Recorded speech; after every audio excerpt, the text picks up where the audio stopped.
Hello दोस्तों, मेरा नाम है विकास और आप देख रहे हैं हमारा यूट्यूब चैनल साइबर कोड। तो आज की इस वीडियो में हम बताने जा रहे हैं हम अपनी वेबसाइट पर इमेज को कैसे अप्लाई कर सकते हैं।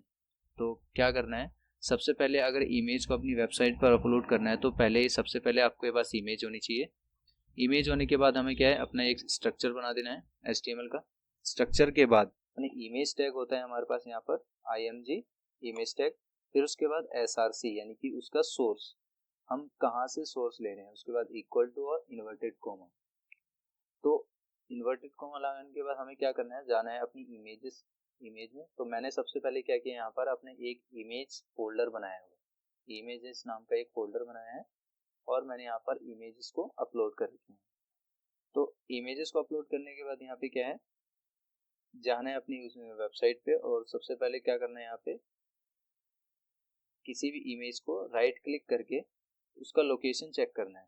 प्रॉपर्टीज में गए और प्रॉपर्टीज में जाने के बाद क्या है, यहाँ पे उसका नाम कॉपी करो। कॉपी करने के बाद यहाँ पे सबसे पहले हमें क्या लिखना है, ये क्योंकि हमारा क्या हो गया, एब्सोल्यूट पाथ हो गया। यानी कि एब्सोल्यूट में क्या होता है कि हम अपनी इमेजेस किसी अदर फोल्डर में रहती है और हमारी वेबसाइट यानी कि हमारे HTML का पेज किसी उससे बाहर होता है, यानी कि उस फोल्डर से बाहर होता है। तो इस सिचुएशन में हमें क्या करना है कि सबसे पहले उस इमेजेस नाम का फोल्डर का नाम लिखना है और उसके बाद हमें अपने इमेज का नाम लिखना है। तो इमेज का नाम हमारी एक है और उसके बाद उसकी एक्सटेंशन को चेक करना है। तो एक्सटेंशन हमारी क्या है, यहाँ पे चेक कर लेते हैं। तो एक्सटेंशन है हमारी .jpg।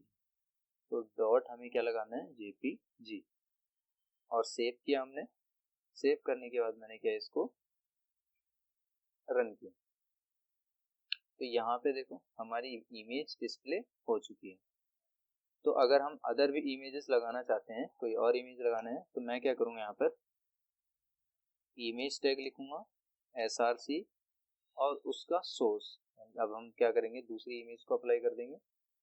इमेज का नाम है, कॉपी करूंगा उसके नाम को और एक्सटेंशन चेक किया तो क्या था हमारा, पहले सबसे पहले आएगा हमारा फोल्डर का नाम, फिर इमेज का नाम, फिर .jpg, और यहाँ पे दोबारा हम इस फाइल को रन करते हैं। तो यहाँ पे चेक करेंगे तो हमारी दूसरी इमेज भी डिस्प्ले होगी। तो यहाँ पे देखिए अब हमारी एक इमेज छोटी आ रही है और एक बड़ी आ रही है। तो दोनों के साइज को हमें सेम करने के लिए हमें क्या करना है, यहाँ पे जाना है और यहाँ पे जाने के बाद विड्थ अप्लाई कर देना है, विड्थ, और उसका आप पिक्सल्स में दे सकते हैं, जैसे 200 पिक्सल। मैंने यहाँ पे 200 पिक्सल को सेकेंड में भी कॉपी कर दिया। कॉपी करने के बाद यहाँ पे रन करते हैं। तो मेरी दोनों इमेजेस का साइज अब क्या हो गया, 200 पिक्सल। ठीक है। अब इसके बाद हमें क्या करना है, हमारे पास दो सिचुएशन है। मान लो मेरी इमेज का नाम बाय मिस्टेक गलत है या फिर इमेज वहां से हट चुकी है। तो मैं यहाँ पे अगर रिफ्रेश करूँ तो यहाँ पे इमेज मेरी डिस्प्ले नहीं होगी। इमेज की जगह पे हमें ये क्या है, एक इमोजी शो हो रहा है, यानी कि इमेज का एक इमोजी। तो नॉर्मल क्या करना है, इसकी जगह पे हम कोई ऑल्टरनेटिव टेक्स्ट भी शो करवा सकते हैं। तो उसके लिए हमें क्या करना पड़ेगा, ऑल्ट एट्रीब्यूट का यूज करना पड़ेगा। तो ऑल्ट एट्रीब्यूट क्या प्रोवाइड करता है, हमें टेम्पररी नहीं, जब तक इमेज का नेम या फिर लोकेशन सही नहीं। तो मैं यहाँ पे लिख देता हूँ एरर। एरर लिख के दोबारा रन किया मैंने, तो अब इस इमेज के ऊपर क्या आ गया, एरर का मैसेज शो कर रहा है। ठीक है। और मैं और भी मैसेज चेक कर यहाँ पे डाल सकता हूँ, इमेज नॉट फाउंड। तो यहाँ पे क्या है, इमेज नॉट फाउंड का ऑप्शन आ चुका है।